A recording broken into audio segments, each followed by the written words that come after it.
Hello everyone, welcome to my channel Shilpi's cooking world. আশা করছি সবাই ভালো আছেন।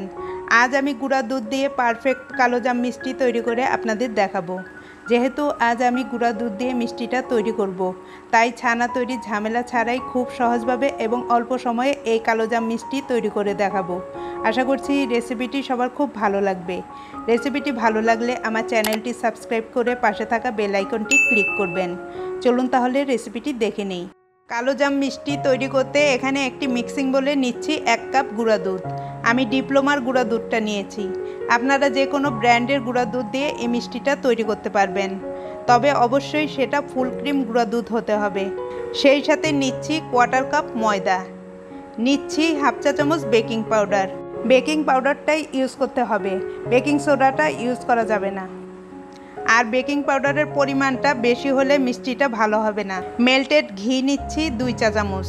ঘিয়ের পরিবর্তে আপনারা মেল্টেড বাটার বা তেলও এখানে ইউজ করতে পারবেন।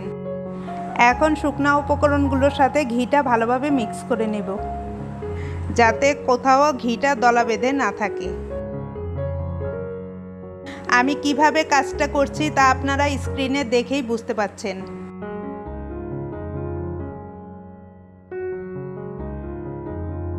নিচ্ছি সামান্য রেড ফুড কালার। সব কিছুর সাথে কালারটা একত্রে মিশিয়ে নিচ্ছি। যেহেতু কালো জামের বাইরের পার্টটা কালো এবং ভেতরে পিঙ্ক কালার থাকে, এজন্য আমি এখানে কালারটা ইউজ করেছি। আপনারা চাইলে কালারটা স্কিপ করতে পারবেন, এটার জন্য টেস্টে কোনো ডিফারেন্স হবে না। এখন আমি রুম টেম্পারেচারে থাকা লিকুইড দুধ অল্প অল্প করে অ্যাড করব। দুধটা একেবারে দেওয়া যাবে না, একটি নরম ডো তৈরি করব।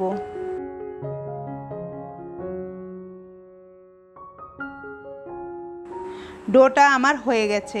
আমি এখানে 6 টেবিল চামচ দুধ ইউজ করেছি, আপনাদের একটু কম বেশি লাগতে পারে। ডোটা এ পর্যায়ে স্টিকি মনে হচ্ছে, আর এই মিষ্টির জন্য ডোটা এমন আঠালো হতে হবে। এখন ডোটাকে আমি একটি ঢাকনা দিয়ে ঢেকে ঘড়ি ধরে 10 মিনিট একটি সাইডে রেখে দেব।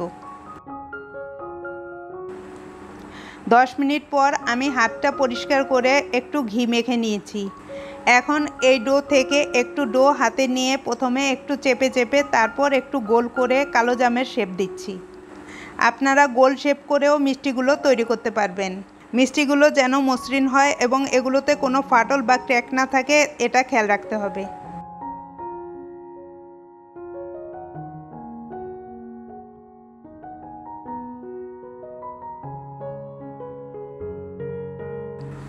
আমি আরেকটি করে দেখাচ্ছি।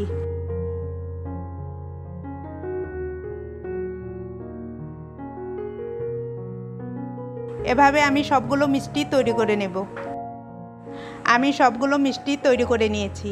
আমি যে সাইজের মিষ্টি তৈরি করেছি তাতে আমার 9টি মিষ্টি হয়েছে। আপনারা আরেকটু ছোট বা বড় করে এই মিষ্টিগুলো তৈরি করতে পারবেন। আর মিষ্টিগুলো তেলে ভাজার পর এবং শিরায় জাল করার পর ফুলে ডাবল হয়ে যাবে। এখানে একটি প্যানে পর্যাপ্ত পরিমাণ তেল নিয়ে চুলায় একেবারে লো আঁচে গরম করে নিয়েছি। তেলটা এমন গরম হতে হবে যাতে একটি আঙুল ডোবালে আঙুলটা তেলের গরমটা সহ্য করতে পারে। এখন আমি মিষ্টিগুলোকে তেলে ছেড়ে দিচ্ছি। একটু ফাঁকা ফাঁকা করে মিষ্টিগুলো ছাড়তে হবে, যেন একটার সাথে আরেকটা লেগে না থাকে, সেটা খেয়াল রাখতে হবে। আর চুলার আঁচ একেবারে লোতে থাকবে। চুলার আঁচ বেশি থাকলে মিষ্টিগুলোর ভেতরে কুক হবে না। কিছুক্ষণ পর মিষ্টিগুলো যখন তেলে ভেসে উঠবে এবং কালারটা একটু চেঞ্জ হবে, তখন মিষ্টিগুলোকে আলতোভাবে নেড়ে দিতে হবে। সাবধানে নেড়ে দিতে হবে। এ পর্যায়ে মিষ্টিগুলো নরম থাকে, তাই ভেঙে যাওয়ার চান্স থাকে। মিষ্টিগুলোর কালার যখন অনেকটাই গোলাপ জামুনের মতো হবে, তখন চুলার আঁচ মিডিয়ামে করে দিয়ে উল্টিয়ে পাল্টিয়ে ঘুরিয়ে ঘুরিয়ে মিষ্টিগুলোকে ভাজতে হবে, যাতে সবগুলো মিষ্টি সব দিক থেকে সমানভাবে ভাজা হয়।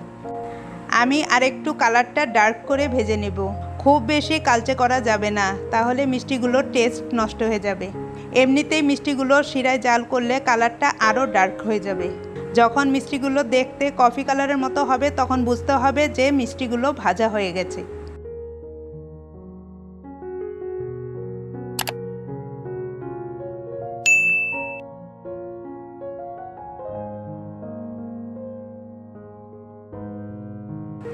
এখন আমি মিষ্টিগুলোকে তেল থেকে তুলে নিচ্ছি।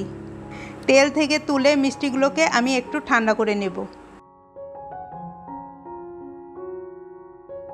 এখানে শিরা তৈরির জন্য একটি প্যান চুলায় বসিয়ে তাতে 3 কাপ পানি নিয়েছি।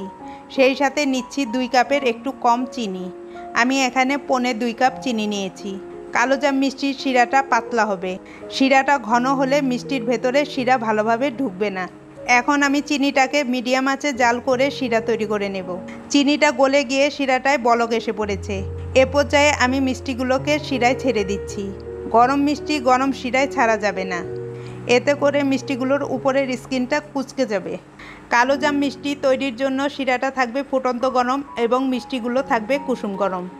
এখন মিষ্টিগুলোকে শিরার মধ্যে একটু ডুবিয়ে দিয়ে চুলার আঁচ মিডিয়ামে রেখে একটি ঢাকনা দিয়ে ঢেকে দেব। ঘড়ি ধরে 10 মিনিট আমি মিষ্টিগুলোকে জাল করে নেব। এই 10 মিনিটের মধ্যে ঢাকনাটা খোলা যাবে না। মাঝে আমি প্যানের হাতলটা ধরে একটু দুলিয়ে দিচ্ছি। 10 মিনিট পর আমি ঢাকনাটা খুলে দিচ্ছি। ওয়াও, মিষ্টিগুলো ফুলে ডাবল হয়ে গেছে। এখন মিষ্টিগুলোকে আমি একবার উল্টিয়ে দিচ্ছি।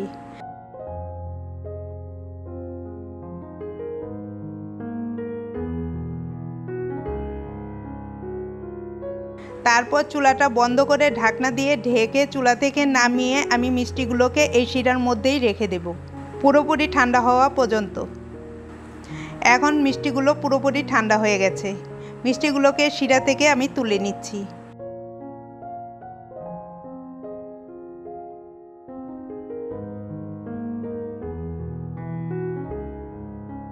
এখানে আমি কিছু মাওয়া নিয়েছি।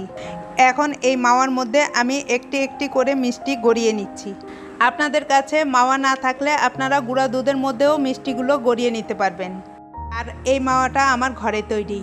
এর রেসিপিটি অলরেডি আমার চ্যানেলে দেয়া আছে, লিঙ্কটা ডেসক্রিপশন বক্সে দেয়া থাকবে। চাইলে সেখান থেকে দেখে আপনারা মাওয়াটা তৈরি করে নিতে পারবেন।